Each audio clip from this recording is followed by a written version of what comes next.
Olá, boa tarde. Estamos chegando. O programa Gente que Fala está no ar, meio-dia em ponto. Eu sou o Mauro Friesman. Nossa audiência nos acompanha pela Rádio Trianon AM 740 de São Paulo e Rádio Universal AM 810 de Santos. Simultaneamente a transmissão pelas redes sociais, Instagram, Facebook e o nosso canal no YouTube. Aquele convite diário para você seguir a gente, curtir, compartilhar os nossos conteúdos e interagir com o programa Gente que Fala. 973350038 é o número do WhatsApp, 973350038, e sempre marcando a hashtag Programa Gente que Fala ao longo aí das suas interações nas redes, tá certo? Hoje é quinta-feira, é de praxe, edição do Gente do MPD que Fala, parceria nossa com o Movimento do Ministério Público Democrático e o apoio da Câmara Brasileira de Diagnóstico Laboratorial. E para discussão, debate, análise dos temas de hoje, vamos colocar aqui a nossa bancada em campo. Eu apresento primeiramente o Dr. Roberto Liviano, procurador de Justiça, presidente do Instituto Não Aceito Corrupção. Procurador Liviano, seja bem-vindo. Como estão as coisas? Tudo bem? Bom dia, Mauro. Bom dia a quem nos acompanha pela internet, pela Rádio Trianon e por todos os canais em que nós nos tornamos acessíveis. Bom não está, Mauro. Dizer que está bom seria hipocrisia e não corresponderia à verdade dos fatos. Mas nós procuramos ser resilientes e otimistas, né? Eu quero dizer que a gente deve continuar lutando e quero saudar os companheiros aqui de bancada por essa jornada aqui de diálogo, de debate. Diálogo e debate são imprescindíveis para que a sociedade se mantenha atenta, engajada e consciente. E vocês todos nesse papel de ajudar nessa formação de opinião do nosso público. Muito obrigado pela presença, procurador. Também com a gente, a Patrícia Braille, presidente da Braille Biomédica, vice-presidente do Instituto Ética Saúde. Tudo bem, Patrícia? Seja bem-vinda. Olá, bom dia a todos.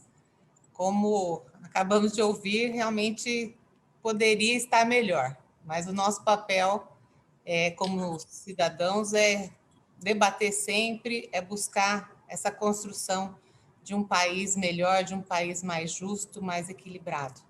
Então, estamos vivos, com saúde e vamos em frente. Conosco também nessa edição do programa Gente que Fala, Gonzalo Vecina Neto, professor da Faculdade de Saúde Pública da Universidade de São Paulo, criador da Anvisa. Professor Gonzalo, seja bem-vindo mais uma vez, tudo bem? Olá, bom dia a todos e a todas que nos assistem e aos nossos companheiros de bancada. Como o Roberto já declarou, não vai bem, mas a gente aguenta o tranco assim mesmo, porque não temos opção. Se tivesse opção, eu trocaria, mas não tem opção, então vamos em frente e levar informação para a população, e é isso que poderá transformar a nossa sociedade. E complementando aqui a nossa bancada, Francisco Miné, doutor Francisco Miné, advogado, procurador do Estado, aposentado. Tudo bem, Miné? Seja bem-vindo. Tudo bem, Mauro? Tudo bem, ouvintes da Rádio Trianon e da Rádio Universal de Santos, internautas e ouvintes, é um prazer estar aqui com vocês, numa bancada tão importante que tudo acrescenta para todos os nossos ouvintes. Então, é um prazer.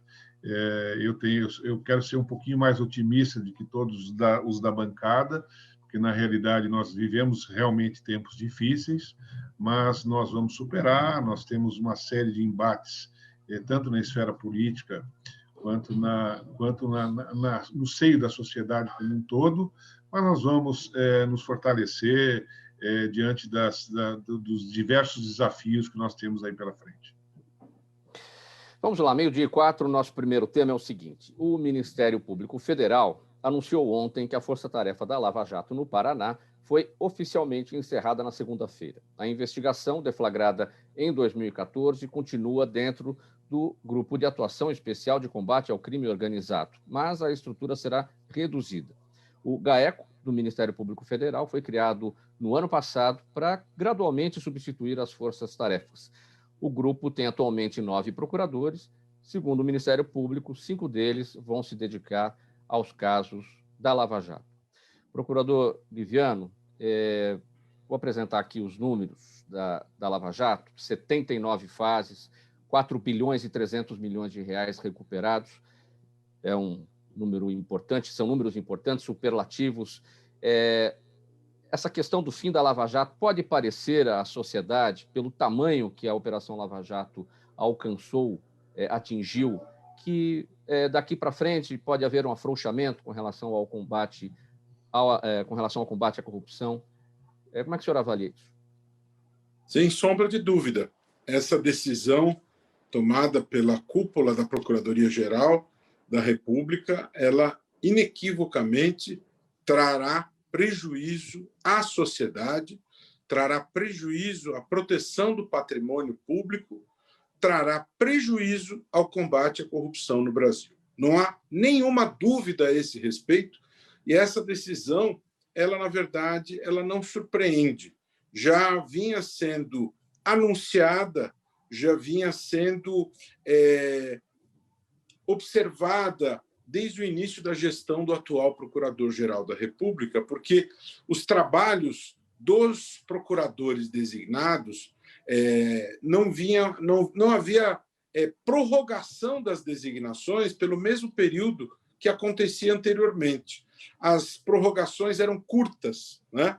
Portanto, já se prenunciava o encurtamento do trabalho da Força-Tarefa. E a Força-Tarefa, ela teve esses resultados que você traduziu em números tão positivos. Por quê? Porque quando você coloca na mesma mesa procuradores da República, auditores da Receita Federal, gente da Polícia Federal, você, na cooperação, obtém resultados mais eficientes. Quando você coloca procuradores exclusivamente dedicados a casos complexos, você obtém resultados, obviamente, melhores, mais eficientes. O que está acontecendo agora? Não há mais respaldo por parte da cúpula da Procuradoria-Geral da República. Aqueles procuradores que conheciam esses casos extremamente complexos como a palma da mão, não estão mais trabalhando na Lava Jato.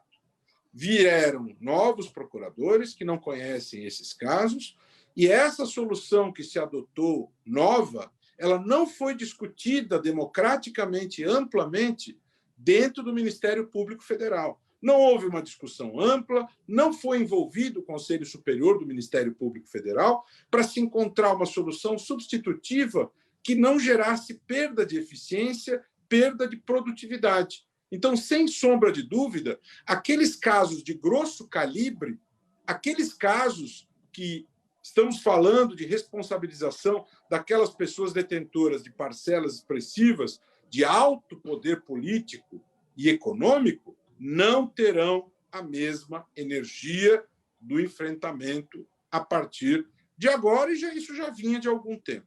Então, esta decisão, quem comemora são os corruptos.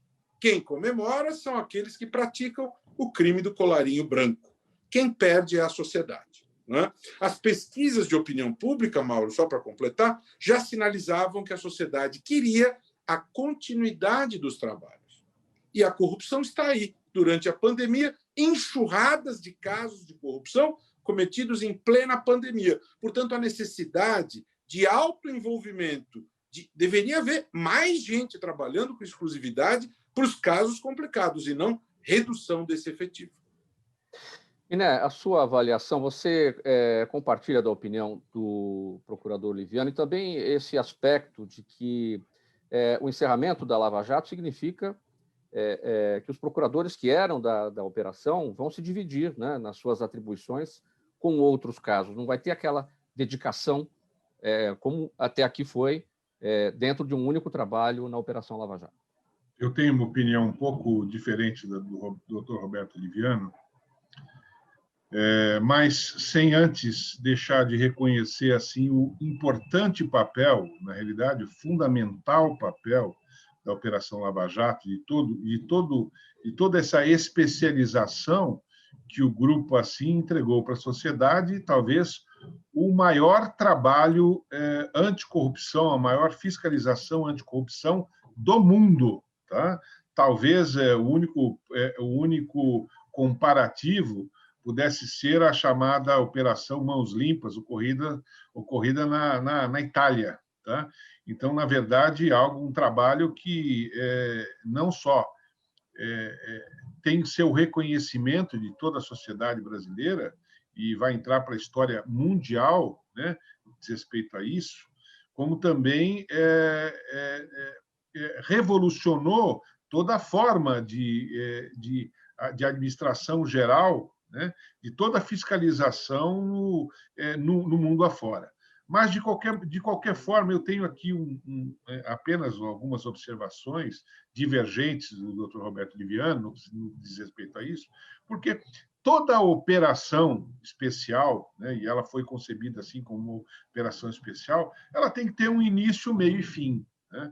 Certamente nós não tivemos uma finalização formal da Operação Lava Jato, mesmo porque ela continuará, né? Nós não podemos imaginar o Ministério Público Federal como o único bastião para combate da corrupção no Estado brasileiro. O Dr. Roberto Liviano, que é procurador de Justiça no Estado de São Paulo, ele é um exemplo que no âmbito do Estado de São Paulo e faz um trabalho de combate à corrupção, não apenas no Instituto, como no exercício dos seus próprios encargos, isso de forma dioturna. Então, procuradores estaduais, federais, operam de maneira independente na defesa e no combate à corrupção como um todo, né?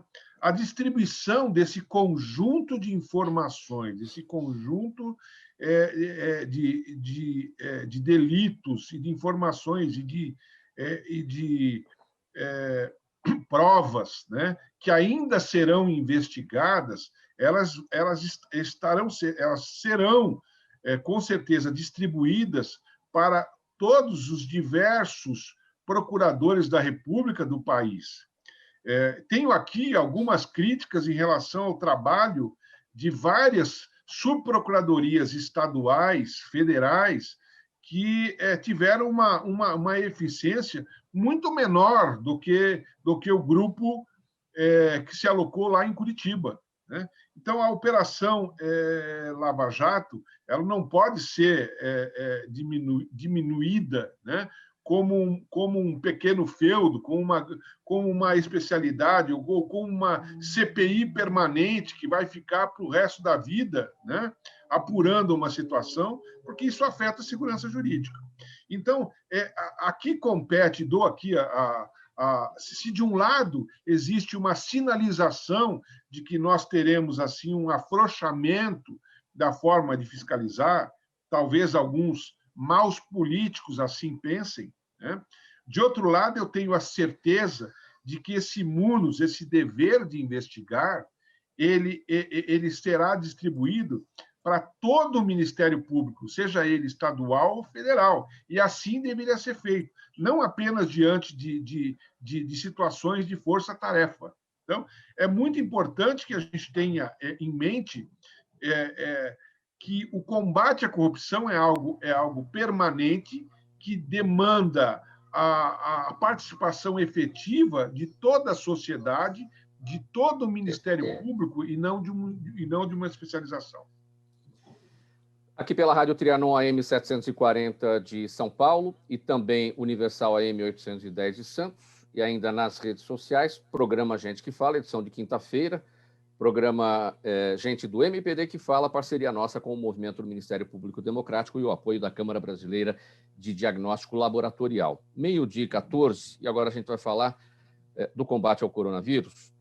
Olha, pessoal, o Brasil foi o país que teve a pior gestão pública durante a pandemia, aponta um relatório feito pelo Law Institute da Austrália. O país ficou na última posição entre 98 governos avaliados. O estudo levou em conta 6 critérios: casos confirmados, mortes, casos de mortes por milhão de habitantes, diagnósticos em relação à proporção de testes e exames a cada 1.000 pessoas.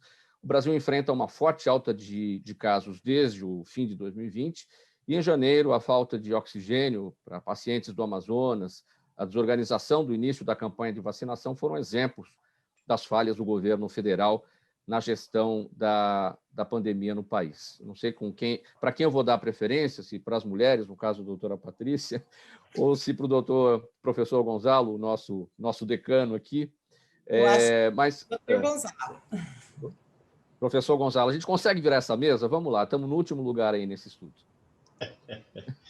Veja, eu acho que os 6 critérios que eles utilizaram para medir o grau de capacidade de enfrentar a pandemia, né? Ainda bem que não mediu para saber se a gente tinha ministro ou não tinha ministro, né? No momento, por exemplo, nós temos um ministro desaparecido.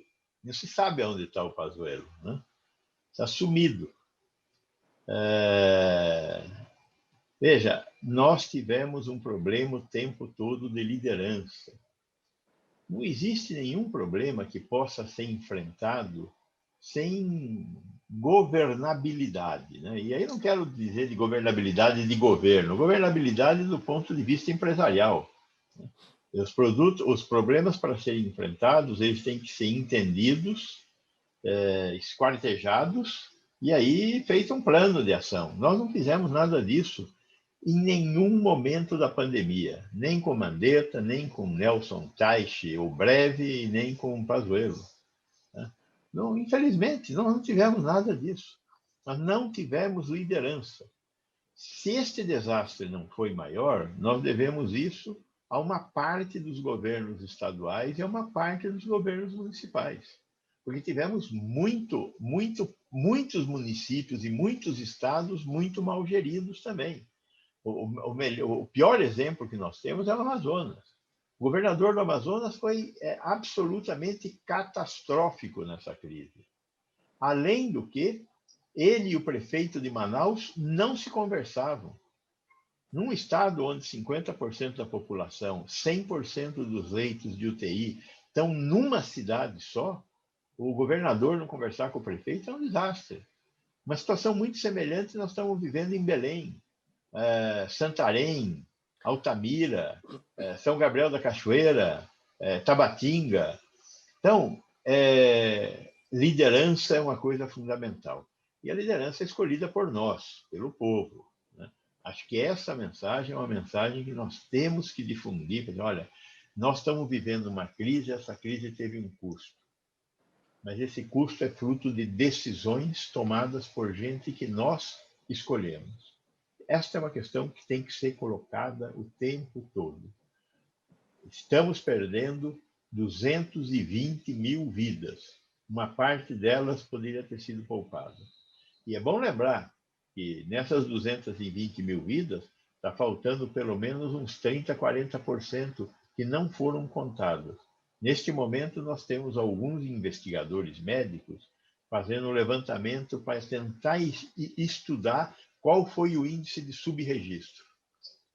A não realização de testes foi dramático, não só para a gente poder bloquear a pandemia, mas também para a gente conseguir acompanhar o impacto real dessa pandemia.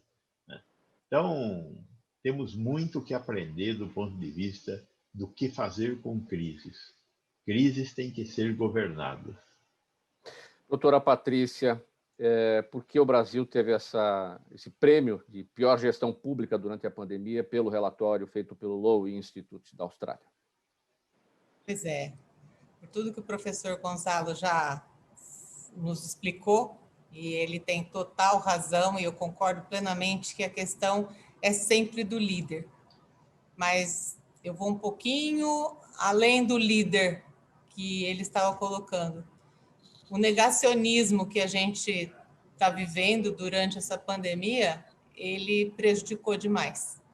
Nós não podemos negar de forma alguma que é uma doença grave que parece que não chegou até algumas áreas do nosso Planalto, algumas áreas de Brasília. Parece que lá esse vírus não existe.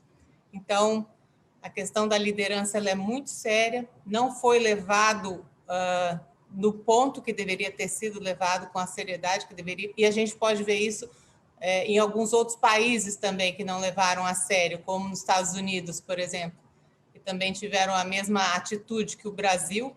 Também os números são catastróficos. Acho que também se alia a isso a questão da corrupção. A corrupção sempre é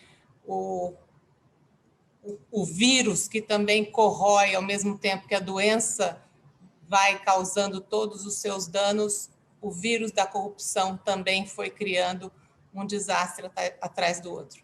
Então, é uma situação realmente caótica. Agora, a gente enfrenta também em alguns estados, com toda essa situação de pandemia, retorno de impostos, e nós precisamos também tratar disso, porque no meio de uma pandemia, aumentar impostos para a área da saúde, eu diria que é, no mínimo, cruel. Então, acho que o nosso país está merecendo essa boa colocação aí, entre os piores.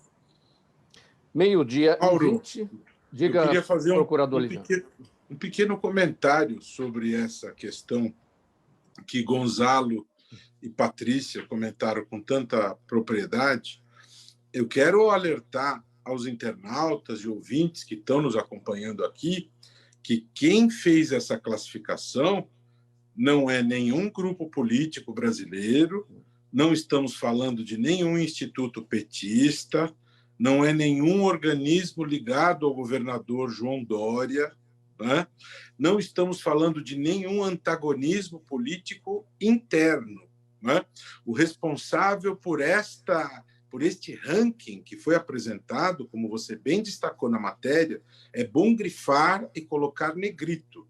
Instituto Lowy, que fez esse ranking com critérios científicos, e ele fica na distante Oceania, que tem um fuso horário 12 horas distante do Brasil, né? É muito interessante que as pessoas prestem atenção, porque este ranking ele é científico e ele detecta a fragilidade da política pública sanitária no Brasil. 98 governos foram analisados e o Brasil, dos 98, fica em último lugar, né? Outras notícias nos mostram esta semana que Israel, que é o país do mundo que já vacinou a maior percentagem da sua população, já tem números significativos de redução de contaminação e diminuição de internações hospitalares. É interessante observar isso, porque eu vejo pessoas ligadas ao presidente difundindo uma mensagem errática e que pode gerar mais óbitos, estimulando pessoas à facultatividade da vacina. Isto é absolutamente criminoso. O nosso caminho é a vacina de todos. Se não houver a vacinação de todos, nós podemos, infelizmente, agravar muito este número. Veja-se o exemplo de Israel. Quase metade da população já vacinada, redução das contaminações, redução das internações. O Brasil, sob a gestão do atual presidente, é o pior do mundo na gestão da crise. Vamos prestar atenção nessas coisas e não vamos tornar o que está ruim ainda pior. 12h23, com a gente hoje na nossa mesa de som do programa Gente que Fala, Fabiano Souza. Eu vou pedir para ele rodar o nosso intervalo, 30 segundinhos, rapidinho, e na volta a gente continua com essa nossa conversa no Gente do MPD que Fala, parceria nossa com o Movimento do Ministério Público Democrático e o apoio da Câmara Brasileira de Diagnóstico Laboratorial. Até já. Está precisando de certificado digital? A SP Certificados é especializada para atender micros e grandes empresas de forma simples, rápida e descomplicada, com preços a partir de R$ 149. Localizada por toda a Grande São Paulo para estar junto de você, com o certificado digital ideal para sua necessidade. Entre em contato conosco, telefone 11 3854 1144 ou acesse nosso site spcertificados.com.br.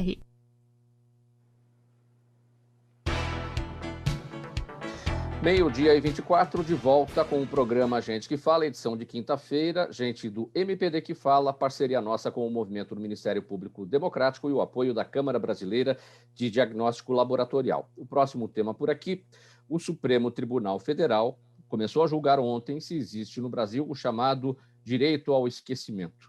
Insegura sobre o conceito, a Corte irá decidir se a Justiça pode proibir um fato antigo de ser exposto em respeito à privacidade e à intimidade da pessoa envolvida, ou se um veto configuraria a censura e violaria a liberdade de expressão. O tema é considerado um dos mais relevantes dos últimos anos, porque estabelecerá um precedente importante em relação à atividade da imprensa e aos limites do direito à informação e do direito à personalidade dos cidadãos. Realmente, procurador Miné, eu começo com você esse tema, é bastante polêmico, o tema se insere nos direitos fundamentais previstos na Constituição, acho que daí a dificuldade em marcar posição, né? O Supremo tem uma bela questão a tratar. Pois é, eu tive a oportunidade de, em um momento anterior, coisa de mais ou menos uns 5 anos, emitir um parecer sobre o tema, né? Sobre o tema direito ao esquecimento, né? Quando, na realidade, fui provocado para me manifestar sobre a legalidade da divulgação de fotos de ex-presidiários, de egressos, né, do sistema, e que estariam compondo o acervo de fotos do chamado Museu Penitenciário, né, aqui do estado de São Paulo. Foi uma polêmica muito, muito interessante, porque nós tivemos as famílias desses chamados egressos, né, reclamando sobre essa questão do chamado direito ao esquecimento, né? Por quê? Porque, para todos os efeitos, respectivos egressos já haviam cumprido as suas penas, né? Já haviam voltado e se inserido ao sistema e à sociedade normal, e eram vistos e citados nesses artigos e nesses documentos como egressos e como participantes desta história, né? E ali todo foi construído uma justificativa da necessidade ou não, né, da possibilidade ou não, fundada no direito à informação, fundada na divulgação de elementos históricos, onde se fazia importante entender o próprio processo de ressocialização do preso, né? Nesta oportunidade, discutiu-se sobre até que ponto, né, o chamado direito ao esquecimento ele é fundamental como direito do cidadão, como direito humano do cidadão, diante de situações envolvendo a chamada liberdade de expressão, né? Eu acho que o direito ele sempre deve ser construído dentro de uma premissa do chamado caminho do meio, do caminho da razoabilidade, né? Eu entendo que, nesses casos, no meu caso em especial, quando assim enfrentei a questão, eu simplesmente coloquei como premissa fundamental a importância histórica desses documentos para a sociedade, né? Que a importância histórica, que a importância cultural disto na história era fundamental e que poderia ser divulgada para a sociedade se isso não viesse ferir diretamente direito individual ao esquecimento das pessoas que estariam se ressocializando ou que estariam sendo reinseridas para a sociedade. E aí nós enfrentamos essa questão da polêmica, que é o direito à memória, de um lado o direito à memória, de outro lado o direito individual de quem já cumpriu a sua pena, de quem já cumpriu com as suas obrigações e tem que ser reinserido.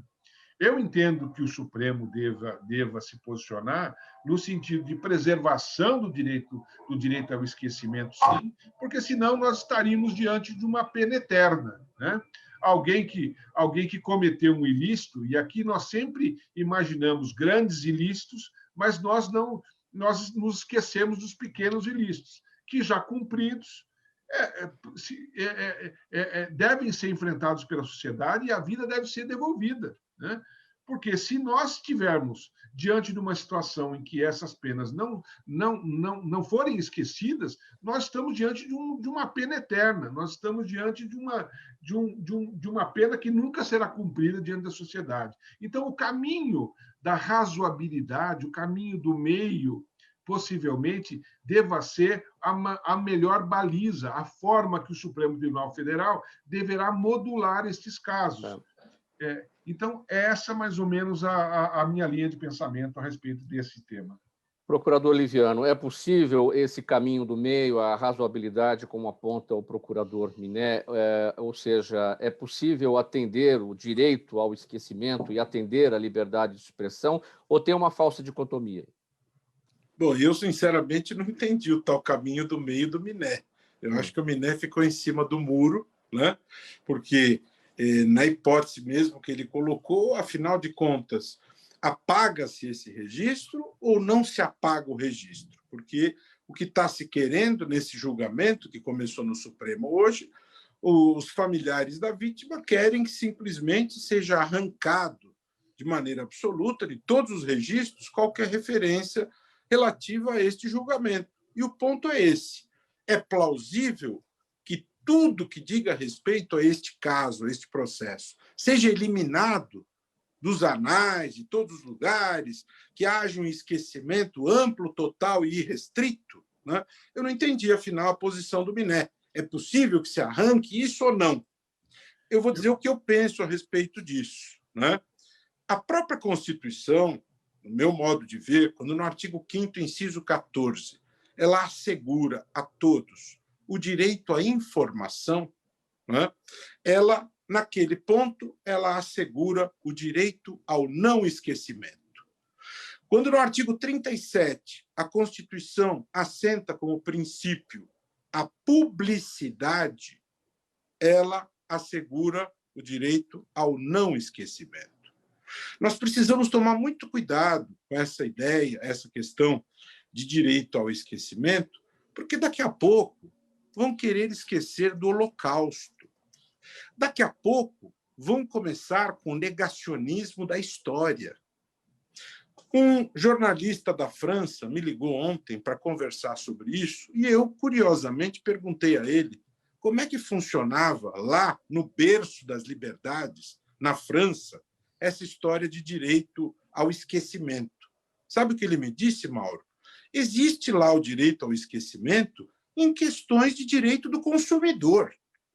É inimaginável você pensar que referências a um processo criminal que faz parte do processo histórico seja eliminado. Até porque, se a gente for pensar bem, nos tempos de internet, ninguém elimina essas coisas, porque essas coisas se propagam. Ninguém detém o domínio dessa informação. Isso se coloca numa rede social e depois vai para A, para B, para C. Tudo isso é uma utopia. Não há controle sobre isto. Esse era o meu próximo questionamento, procurador Liviano. Em tempos de internet, antigamente era diferente, mas hoje, uma vez na internet, sempre na internet. Não existe essa... Eu acho que essa ideia do direito ao esquecimento, na verdade, na prática, diante do momento em que nós vivemos, em que a sociedade ela é conectada, essa ideia do esquecimento é, na verdade, uma utopia. Vamos supor que o Supremo decida que há o direito ao esquecimento. Está falando de uma coisa totalmente irreal. Se ele decidir que há, no momento que essa questão ela foi publicada, não há mais controle sobre essa informação. Isso se espalha. Isso é totalmente irrealizável. Ninguém detém controle sobre isso. Eu preciso fazer só um comentário rápido para fechar aqui. Quando o Miné disse que o ideal é que se espalhe a atribuição de combate à corrupção por todos os procuradores, é muito bonito isso, na teoria.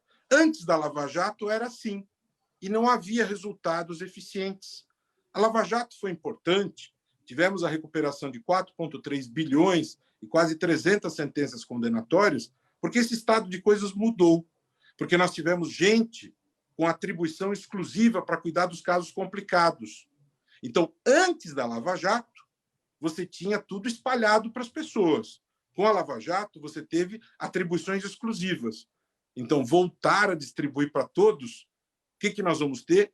O que nós tínhamos antes. Nós não tínhamos esses resultados contra os detentores do poder político e econômico. Doutor Roberto, deixa eu só prestar 2 esclarecimentos. O primeiro sobre a questão de que eu fiquei em cima do muro. Tá? Eu não fico em cima do muro. Não, eu tinha eu entendido enfrento as isso. situações. Não, entendeu errado. Né? Entendeu errado, porque, na realidade, tudo aquilo que possa prejudicar, tudo aquilo que possa se transformar em eterno, independente da disseminação da chamada notícia, e essa notícia não se controla a história ela permanece. Agora, a utilização da história com o fim, com o objetivo de causar dano à família ou à mesma pessoa que já cumpriu pena, infringe, sim, direito humano, infringe, sim, a possibilidade de ressocialização.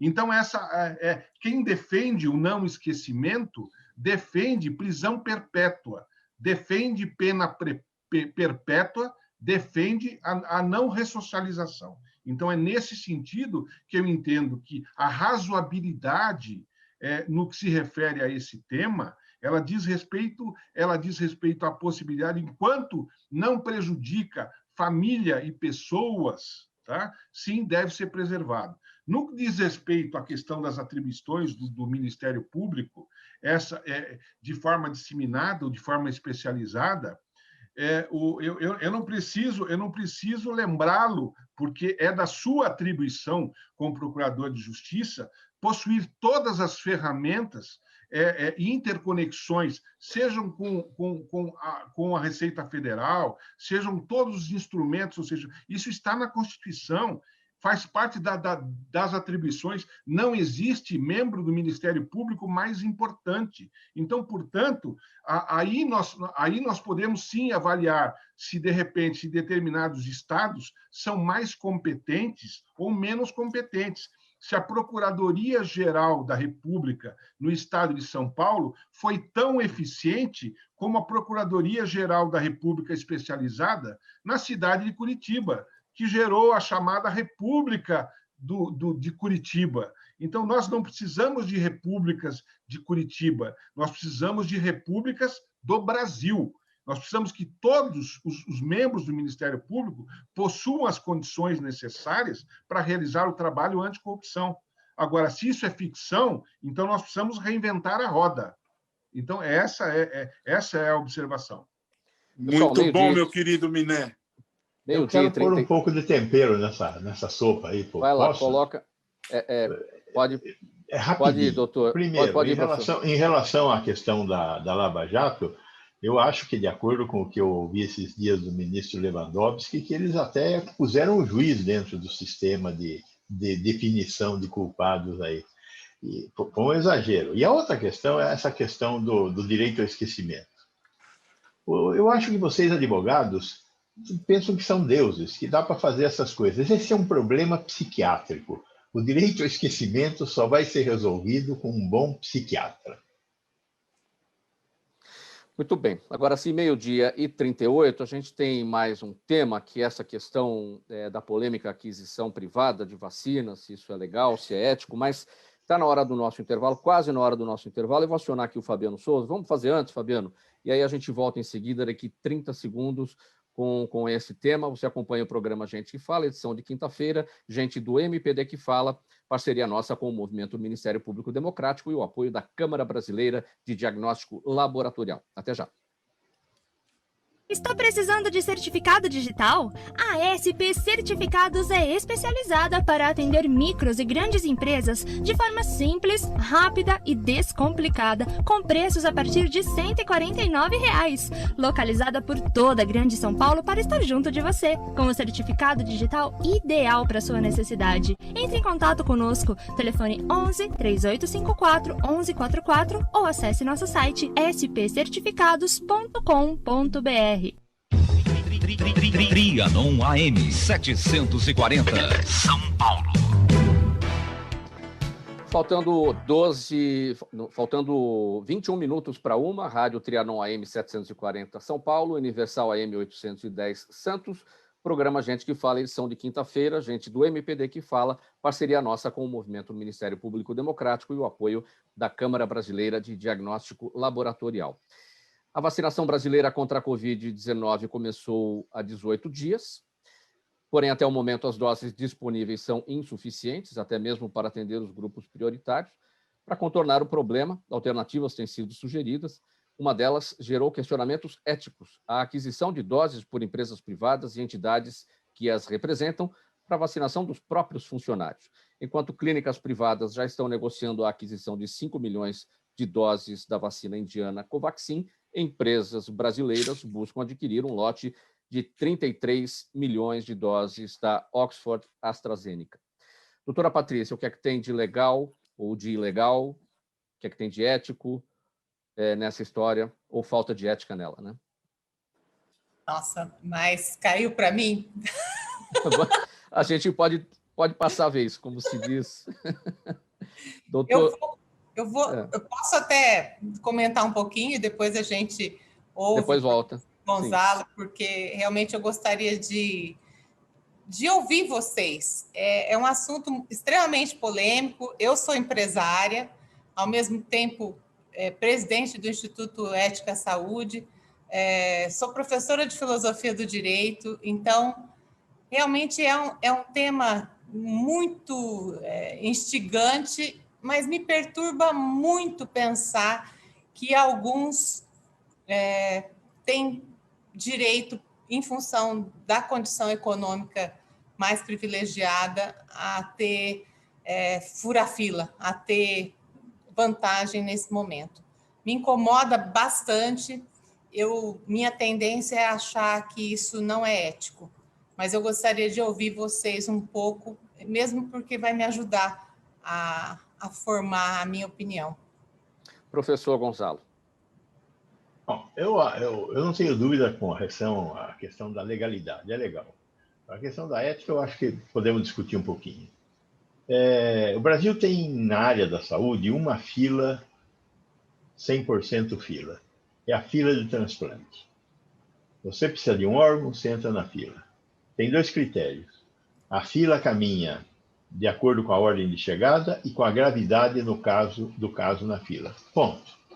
Se você tiver mais dinheiro, não muda seu lugar na fila. Se tiver menos dinheiro, não muda seu lugar na fila. Outra questão. Aqui no caso da vacina, tem um detalhe que você não está levando em conta, Gonçalo. Qual é? É que o governo não está comprando vacina e eu estou comprando no lugar do governo. E eu estou dando uma parte para vocês e a outra parte eu estou usando para os meus funcionários. Com isso, eu diminuo a falta de vacinas pela inépcia do governo. Então, se o jeito de diminuir a inépcia do governo é a gente agindo no lugar do governo, polícia também é a mesma coisa. Como o governo não faz o papel dele prendendo os bandidos, eu posso prender os bandidos? É assim que a gente corrige a inépcia do Estado? Então, sim, eu acho que não tem por onde pegar essa mala e transformá-la numa coisa que tem algum significado ético. É imoral romper o lugar da fila de vacinação. Agora, Essa é a minha opinião. Um outro ponto, professor Gonzalo, vacinas compradas pelas empresas, por determinação da Anvisa, vacinas aprovadas, me fugiu o termo agora, para uso experimental, né? Não em definitivo, elas não podem ser aplicadas pelo setor privado. Então, você pega aquele lote comprado pelas empresas, uma parte vai para o governo. Aquilo o governo pode aplicar e a outra parte, que é a mesma vacina, as empresas não podem? Veja, se o critério fosse o mesmo critério do Estado, ou seja, você não mudasse a ordem das pessoas na fila, não me interessa quem aplique, mas o critério tem que ser o critério da política pública. Caso contrário, está rompendo com o critério da política pública. E este é um detalhe, porque as vacinas podem ter registro definitivo também. A qualquer momento pode chegar uma empresa aqui, a Gamaleia está tentando isso, vai fazer lá o registro definitivo da Sputnik 5B. Então, não é por aí. Eu acho que nós temos que aproveitar essa questão de ter... A desigualdade é transparente na sociedade brasileira. A gente não enxerga a desigualdade. De repente, nós estamos tendo uma ótica que nos permite enxergar a desigualdade, que é a ótica da fila das vacinas. Vamos aproveitar a ótica das filas das vacinas, vamos resolver outras filas. A fila da cirurgia cardíaca, a fila do tratamento de câncer. Será que a sociedade brasileira vai manter esse estágio de desigualdade e nunca vai atacar isso? Eu não acho que a gente vai resolver isso da noite para o dia, mas eu acho que a gente tem que ter um projeto de resolver isso. E a fila da vacina está nos dando ocasião de discutir esse projeto. Mas, de qualquer forma, professor, foi aprovado. O nosso presidente da República autorizou essa... Nosso presidente da República autorizou a matança de 220 mil brasileiros. Eu acho que o que sai da boca dele não serve para nada. Ele é um genocida. Pois é, então, essa questão ela é muito importante ser colocada, porque está no centro do debate hoje. Essa questão de que fila nós estamos falando, de categorias de pessoas, ricos e pobres. Então, é uma coisa que realmente incomoda, ao mesmo tempo que a gente vê a inépcia, não há vacinas para todo mundo. Eu mesma não sei nem quando vou tomar, se vou tomar lá para julho. Então, isso realmente é muito complicado, angustia o cidadão, mas é inequívoca a questão ética, porque é fura-fila. Quem tem dinheiro pode furar? Quem tem dinheiro pode furar a gente já está vendo essa polêmica de fura-fila dentro do próprio SUS, né? Já tem isso, então...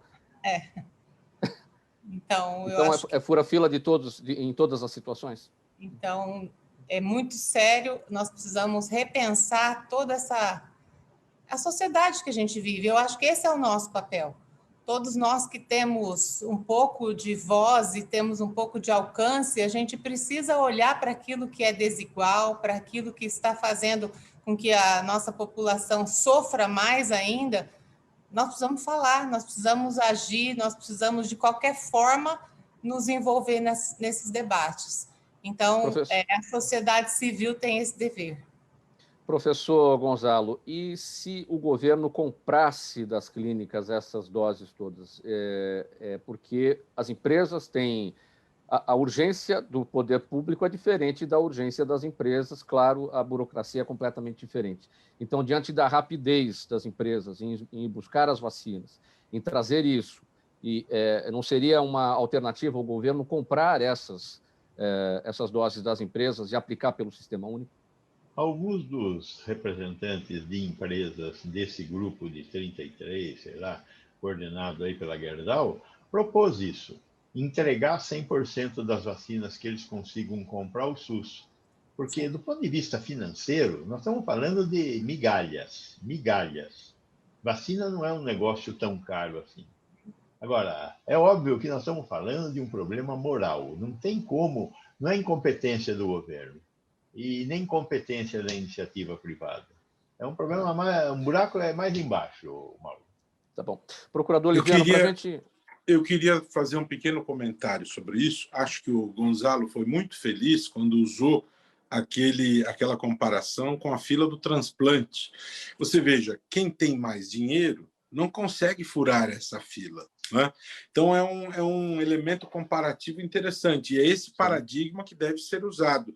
O poder econômico não pode ser um fator determinante para... se decidir quem vai poder viver e quem não vai poder viver. As pessoas precisam refletir a respeito disso. Nós temos um problema gravíssimo, que é a desigualdade social, né? E isso precisa ser enfrentado com coragem.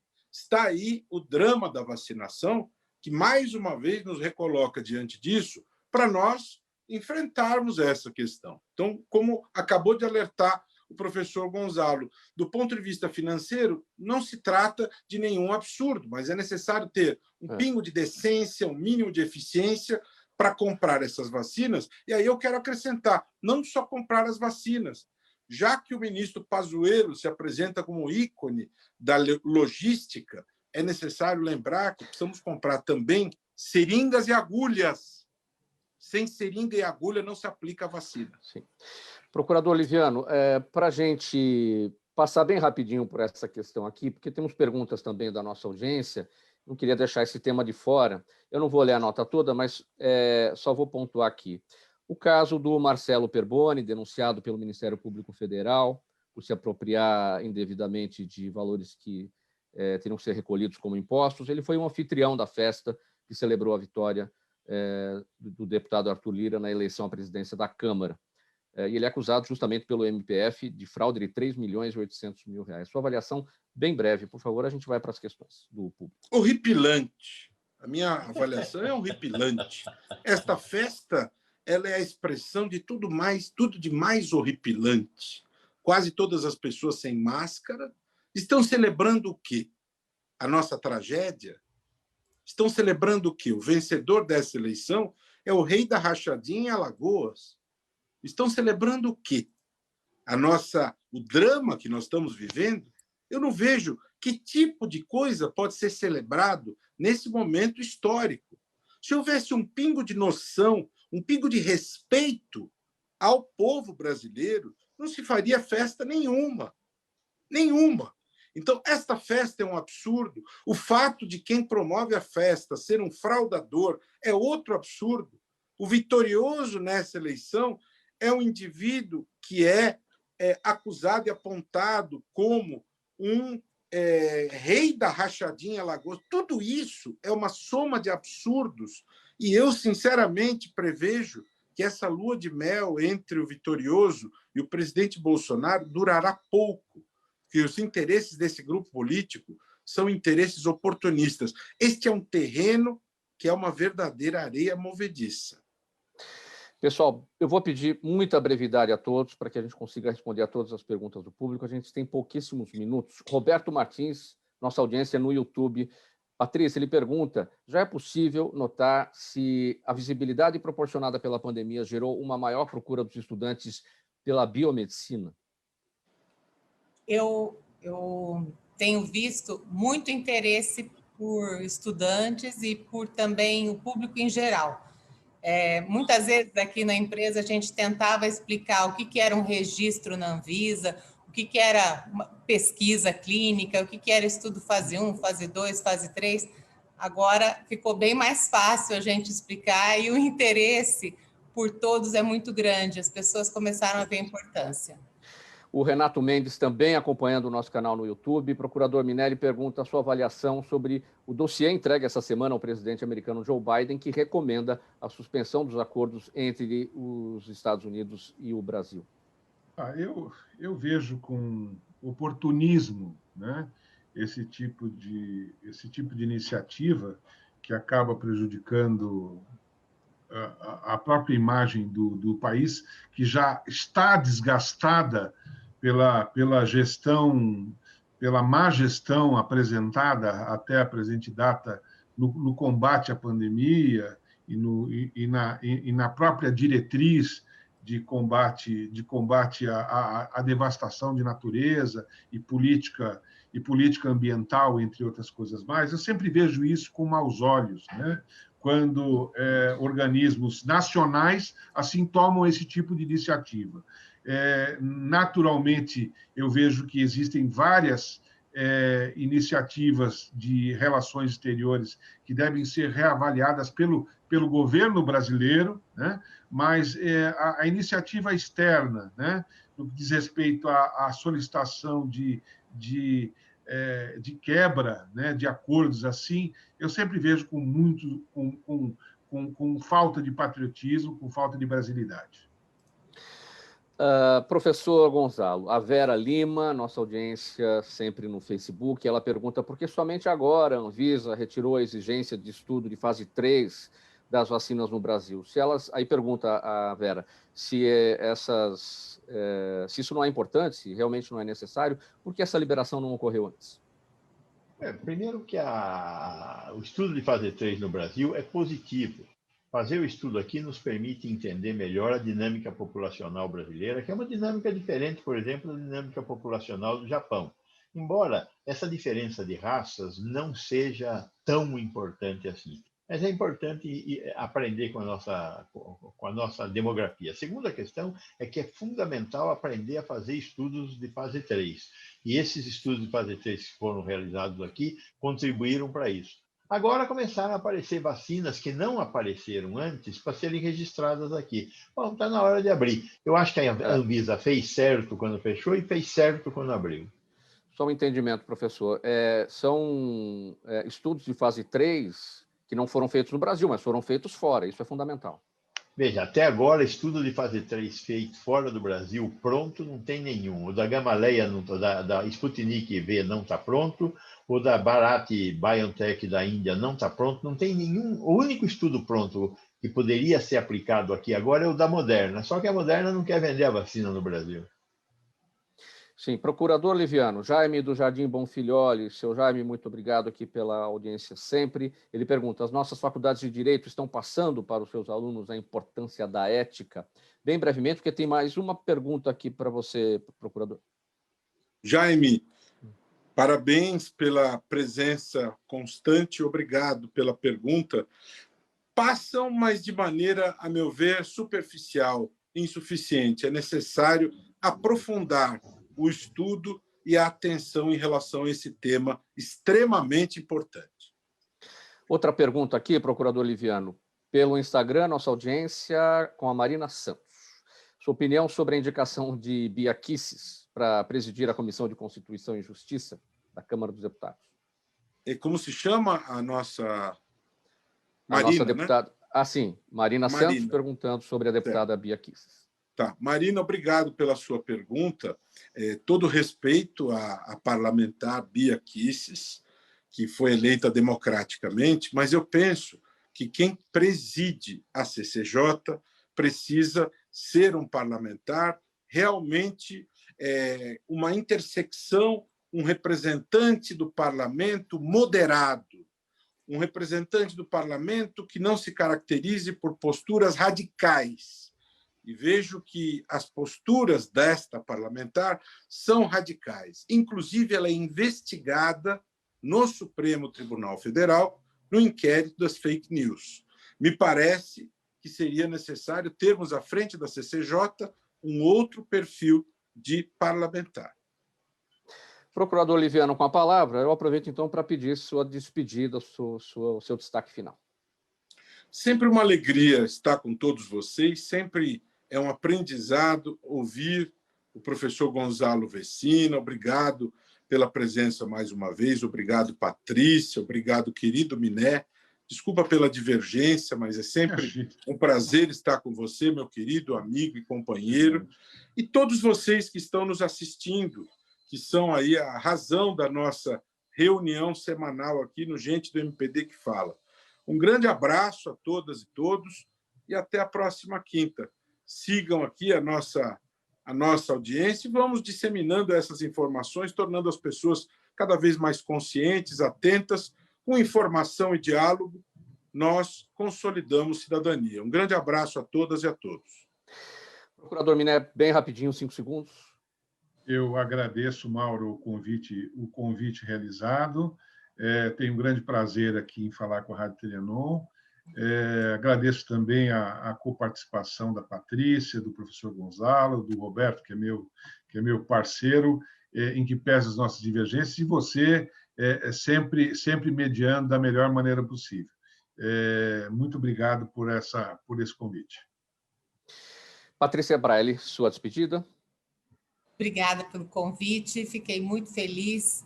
E nossa missão é essa, fazer a nossa parte para a construção de um Brasil melhor, de um Brasil mais justo. Então, estou sempre à disposição. Professor Gonzalo Vecina. Acho que foi um belo debate, gostei, saiu aqui umas faíscas, gostei, quero repetir, viu? E acho importante que o distinto público tome contato com esses diferentes pontos de vista, porque é disso que vai nascer o vetor que vai construir o futuro, e nós estamos participando disso. Parabéns para vocês. E vocês todos colaborando, o que eu digo sempre aqui, nossa função nesse debate, na análise dos temas, ajudar na formação de opinião do nosso público. Muito obrigado pela audiência, muito obrigado pela presença de todos, procurador Roberto Liviano, procurador Francisco Miné, o professor Gonzalo Vecina Neto e a doutora Patrícia Braille, do Instituto Ética Saúde. Termina aqui essa edição do programa Gente que Fala, edição de quinta-feira, gente do MPD que Fala, parceria nossa com o movimento do Ministério Público Democrático e o apoio da Câmara Brasileira de Diagnóstico Laboratorial. Não tenho tempo aqui para a leitura da ficha técnica, apenas o agradecimento a você, ouvinte e espectador, a razão da nossa presença aqui todos os dias. Obrigado pela audiência. Tchau, até amanhã.